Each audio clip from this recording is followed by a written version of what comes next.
చెప్పండి అమ్మా. నువ్వు అర్జెంటుగా బయలుదేరి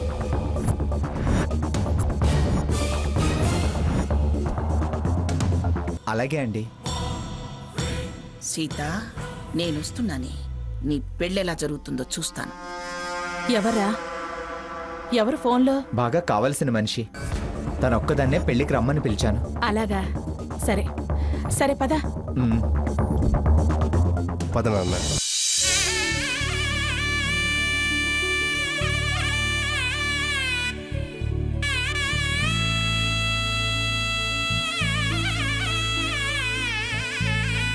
ఓం మహాగణాధిపతే నమః. ఓం గౌరీదేవ్యై నమః. అమ్మా, గౌరీదేవికి బొట్టు పెట్టు తల్లి. ఓం ఐం హ్రీం శ్రీం శ్రీం శ్రీం శ్రీమాత్రే నమః.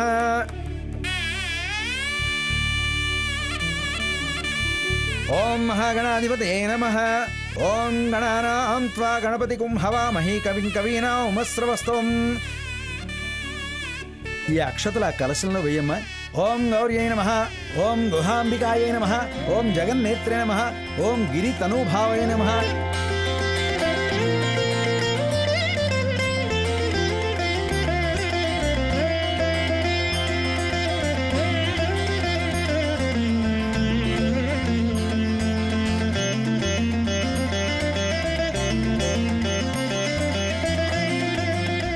ఇక ఇప్పుడు పుట్టమట్టి ఉన్న మూకుడలో ఆ నవధాన్యాలు వేయమ్మా.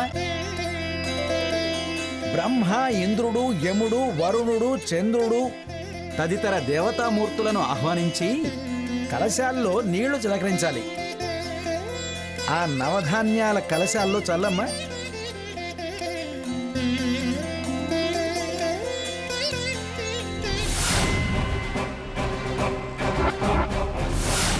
అంటే 6 నెలల్లోపే నా పెద్ద కూతురు సీతకి పెళ్లి చేసి తీరుతాను. ముమ్మారు ప్రమాణ పూర్తిగా చెప్తున్నాను. సీత కళ్యాణం జరిపి తీరుతాను తీరుతాను తీరుతాను. గెలిస్తే నా సగం ఆస్తికి సీత వారసురాలవుతుంది. గెలవకపోతే నా ముని మనవలకి ఆయా అవుతుంది. పంతానికి పోతున్నాను. మాట నిలబెట్టుకుని చూపిస్తాను.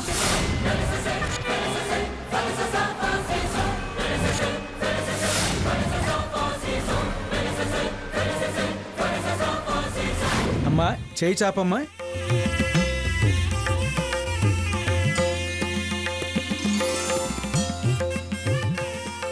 ఓం సర్వమంగళమాంగళ్యే శివే సర్వార్థసాధికే శరణ్యే త్రయంబకే దేవి నారాయణి నమోస్తుతే. గౌరీదేవికి నమస్కారం చేసుకోమ్మా. ఓం లక్ష్మీం క్షీరసముద్రరాజతనయాం శ్రీరంగధామేశ్వరీం దాసీభూత సమస్తదేవనితాం లోకైకదీపాంకురాం శ్రీమన్మందకటాక్షలబ్ధవిభోత్ బ్రహ్మేంద్ర గంగాధరాం త్వాం త్రైలోక్యకుటుంబినీం సరసిజాం వందే ముకుంద ప్రియాం. సర్వమంగళమాంగళ్యే శివే సర్వార్థసాధికే శరణ్యే త్రయంబకే దేవి నారాయణి నమోస్తుతే.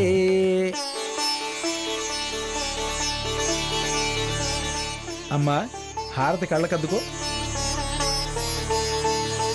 అందరూ హారతి తీసుకోండి అమ్మా.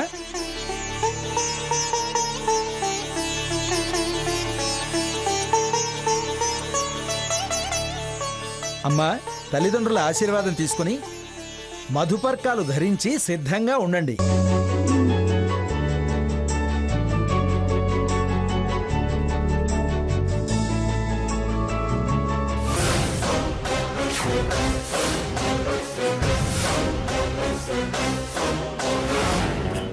రామాలయం ఎక్కడుంది? ఇక్కడ రామాలయం నాకు తెలియదండి. సిగ్నల్ దగ్గర ఉన్నారే. కొంచెం ముందరికి రెడీ. ఇటెళ్ళి అటు తిరగాల. సరే.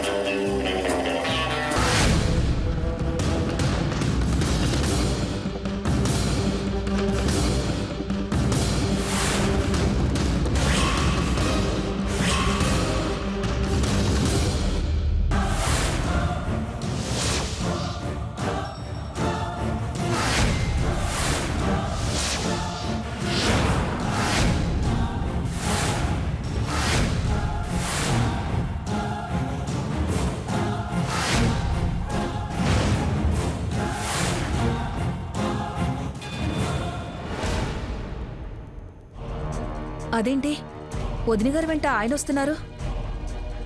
అదే నాకు అర్థం కావడం లేదు. అర్థం కావడం లేదని మనం అవస్థ పడ్డం ఎందుకు? అమ్మ సీత, అమ్మ స్వప్న, సీత, మీరందరూ లోపలికి వెళ్ళండి అమ్మా, వెళ్ళండి. మావయ్య గారు, ఏంటి మావయ్య గారు, ఏంటిది? నన్ను అత్తయ్య గారనే కదమ్మా పిలుస్తావు. అప్పుడు వారిని పిలిచే పిలుపు కరెక్టే. అంటే రఘురాం నాన్నగారు.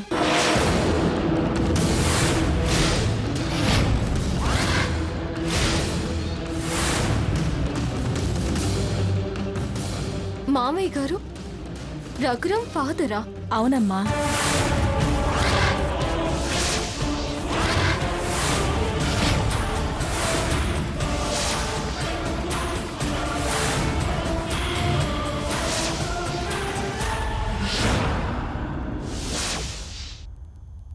ఏంటండి అవునమ్మా అని నవ్వుతూ చాలా సాధారణంగా చెప్తున్నారు? వీళ్ళిద్దరూ తండ్రి కొడుకులు సరే, మరి మీ సంబంధం ఏంటి? దాన్నేమని పిలుస్తారు? అసలు మేమంతా ఏమనుకోవాలి? మీరు ఈ క్షణం వరకు దాచారు అంటే చాలా కథే ఉందని అర్థమవుతుంది.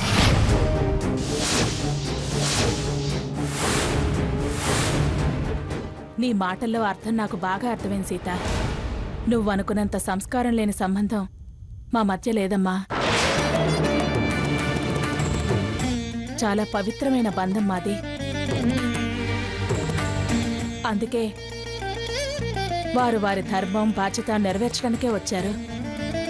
మీకు నేను ముందే చెప్పాను, కన్యాదానం అందుకునే సమయానికి మీ అనుమానాలన్నీ తీరుస్తానని.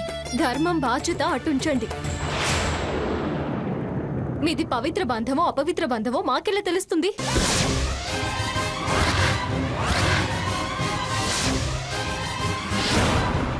కరెక్ట్గానే అడిగావమ్మా.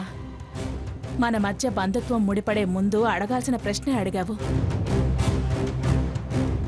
నీ సందేహాలన్నింటికీ ఈ భగవంతుని సన్నిధిలో సమాధానాలు దొరకటం నా అదృష్టంగా భావిస్తున్నాను.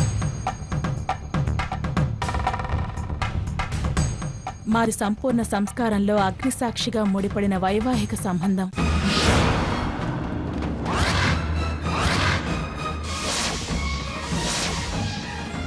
భార్యాభర్తలుగా ప్రమాణాలు చేసి ఒకటైన దంపతులం.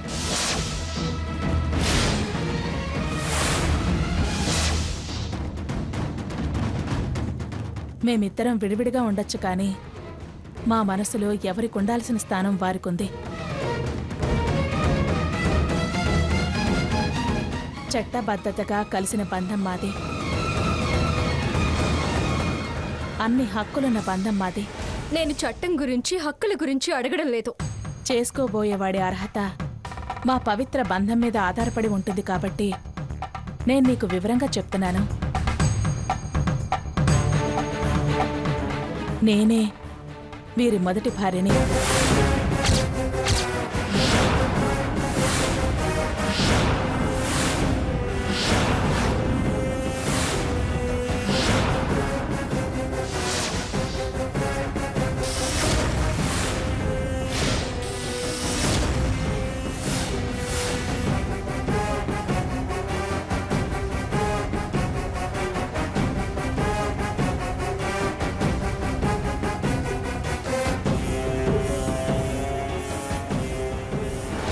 ఆ మంగమ్మ గారి అహంకారం పెత్తనం మా ఇద్దరి మధ్య దూరాన్ని పెంచింది.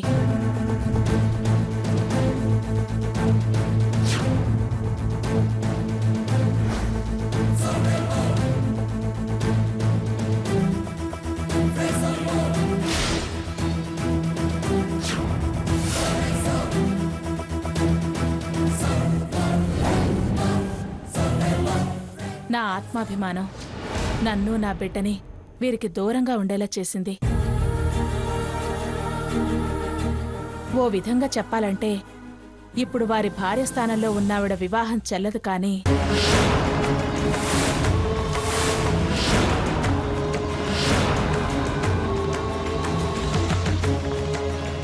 అన్యాయం చేసిందాన్నవుతానని మౌనంగా ఉండిపోయాను. నేను తలంచి ఉంటే ఈ రోజు ఆవిడలా ఆవిడ కొడుకులా మేము గడపాల్సిన అవసరం వచ్చుండేది.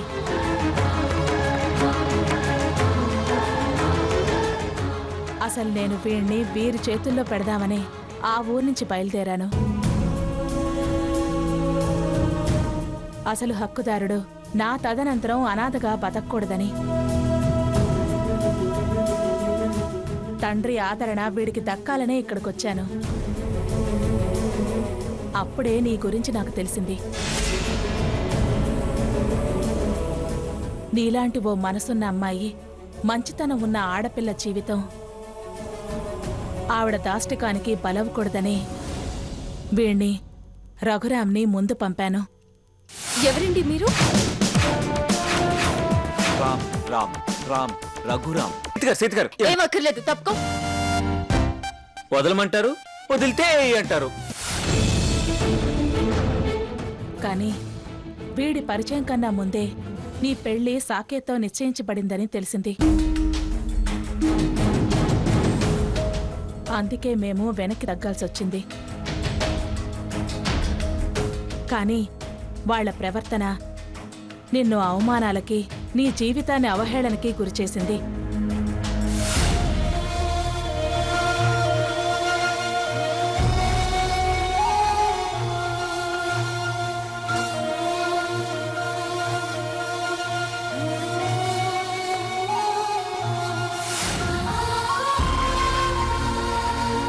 అది నాలో వాళ్ల మీద పంతాన్ని పెంచింది. నాకు నీలాంటి అమ్మాయే కోడలిగా వస్తే బావుంటుందనిపించింది. మీకేమైనా అనిపించొచ్చు, అసలు ఇంత దాకా దాచాల్సిన అవసరమే వచ్చింది. ఆవిడెత్తులు నాకు బాగా తెలుసమ్మా. వీడు పలానా అని తెలిస్తే ఆవిడ ఎంతకైనా తెగుస్తుంది.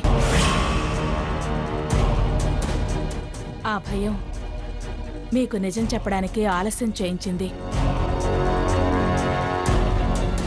ఇందులో ఏ అబద్ధం లేదని ఆ దేవుడి మీద ప్రమాణం చేసి చెప్తున్నాను.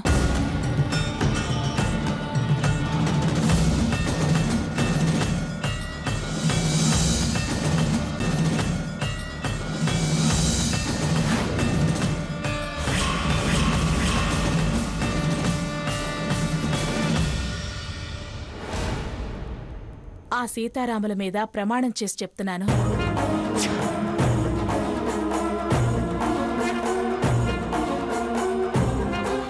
నా మాట నమ్మమ్మా. అవునమ్మా, తను చెప్పేది నిజం.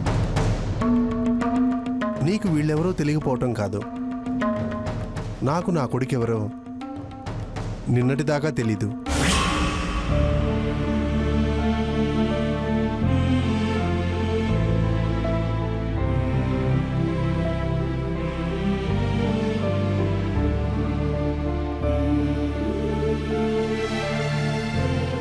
తెలిస్తే మేము దగ్గర అవుతాం, కానీ అది మిమ్మల్ని దూరం చేస్తుందని తను దాచింది. ఏదైనా మీ మంచి కోరే, మరో దురుద్దేశం నాకేం లేదమ్మా. నా భయాన్ని అర్థం చేసుకో. మోసమని మాత్రం అపార్థం చేసుకోక సీత. చేతులు పట్టుకుని మోసమని అపార్థం చేసుకోకండి అనగానే సరిపోతుందా? మీ మంచి కోరే, మరో దురుద్దేశం నాకేం లేదమ్మా. నా భయాన్ని అర్థం చేసుకో. మోసమని మాత్రం అపార్థం చేసుకోక సీత. చేతులు పట్టుకుని మోసమని అపార్థం చేసుకోకండి అనగానే సరిపోతుందా? నేనెలా ఆవిడ వారసుని పెళ్లి చేసుకోవాలి?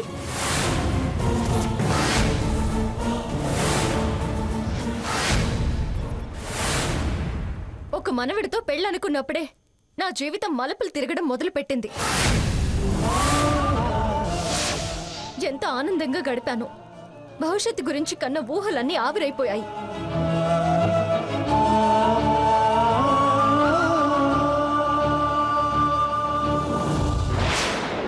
వాళ్ల తప్పులన్నీ కప్పిపుచ్చుకొని నన్ను తప్పుడు మనిషిగా నిలబెట్టి నా జీవితాన్ని నాశనం చేస్తానందావిడ.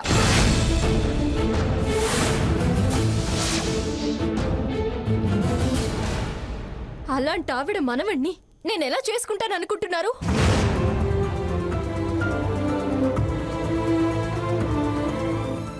సీత, ఆవిడ అన్నవన్నీ సాధ్యమయ్యే పనులు కాదమ్మా. ఆ ఇంటికి వారసుడు కావచ్చు కానీ ఆవిడ పెంపకానికి నా పెంపకానికి మధ్య వ్యత్యాసం ఒకసారి గమనించు. వాళ్లవి పగలు ప్రతీకారాలతో కూడిన మనస్తత్వాలు, కానీ మాది ప్రేమానురాగాలు పంచే తత్వం.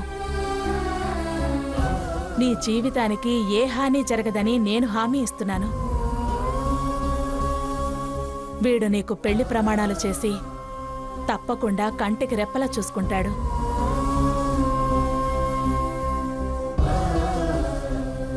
ఆత్మాభిమానం కలదానివి. అహంకారానికి భయపడి నువ్వు ఓడి ఆమెను గెలిపిస్తావా? నీ ఓటమి ఆవిడకు గెలుపు రుచి చూపిస్తుంది. ఇంకా దాష్టికం అరాచకం పెచ్చుమీరుతుంది. ఆ పెత్తనాలు సాగకుండా ఉండాలంటే నువ్వు గెలవాల్సిందే. గెలిచి చూపించాలి. అధర్మానికి ధర్మం తల వంచకూడదు. అన్యాయానికి న్యాయం బలైపోకూడదు. నీ జీవితం ఆవిడ చేతిలో ఓడిపోవడం ఏంటి సీత? గెలిచి నీ వ్యక్తిత్వం గొప్పదని చాటాలి. దానికి మా అందరి సహకారం నీకుంటుంది. మీరెన్నైనా చెప్పొచ్చు కానీ జీవితం నాది. నీ జీవితం ఆవిడ చేతిలో ఓడిపోవడం ఏంటి సీత? గెలిచి నీ వ్యక్తిత్వం గొప్పదని చాటాలి. దానికి మా అందరి సహకారం నీకుంటుంది. మీరెన్నైనా చెప్పొచ్చు కానీ జీవితం నాది. కష్ట నష్టాలు అనుభవించాల్సిన దాన్ని నేను. అన్ని తెలిసి నేనెందుకు సాహసాలు చేయాలి? సీత, ఇది సాహసం కాదమ్మా. వాళ్ల పొరపాట్లు వాళ్లకు తెలిసొచ్చేలా చేయడం.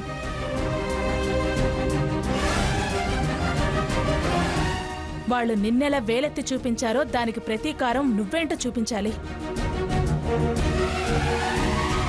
సరిదిద్దుకోలేకపోతే మనకే ప్రమాదం. అది వాళ్ళకి భయం కలగడానికి నీ పెళ్లే ఒక హెచ్చరిక కావాలి. నీ మనువు వాళ్ళ కళ్ళు తెరిపించాలి. అహంకారం పొరలు తొలగిపోవాలి. డబ్బే ముఖ్యం కాదు, ఆత్మవిశ్వాసం ముఖ్యం అని వాళ్ళకి తెలిసేలా చెయ్యాలి. ప్లీజ్ సీత, నా మాట విను.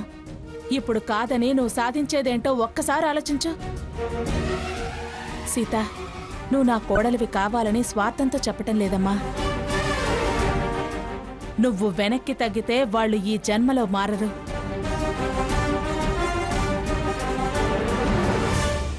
ఆ మార్పు కేవలం నీ వల్లే సాధ్యం సీత. దానికి మీ పెళ్లే నాంది.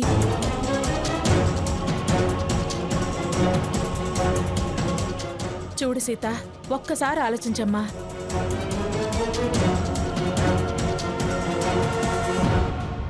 ప్లీజ్ సీత.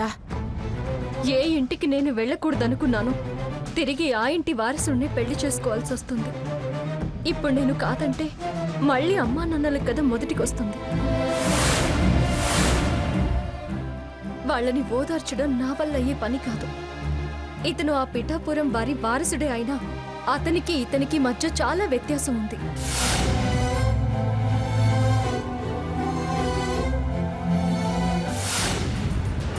ఇప్పుడు నేను వీరి కోడలుగా వెళుతున్నాను కానీ వాళ్ళింటికి కాదుగా. నా కాపురం రఘురాంకి పెట్టిన కండిషన్స్ ప్రకారం నడిచేదే గాని సంతోషంగా సాగేది కాదుగా. కాదని అందరినీ బాధ పెట్టే బదులు నా బాధ నా గుండెల్లో దాచుకుని సర్దుకుపోతే నా ఒక్కదాంతోనే సరిపోతుంది.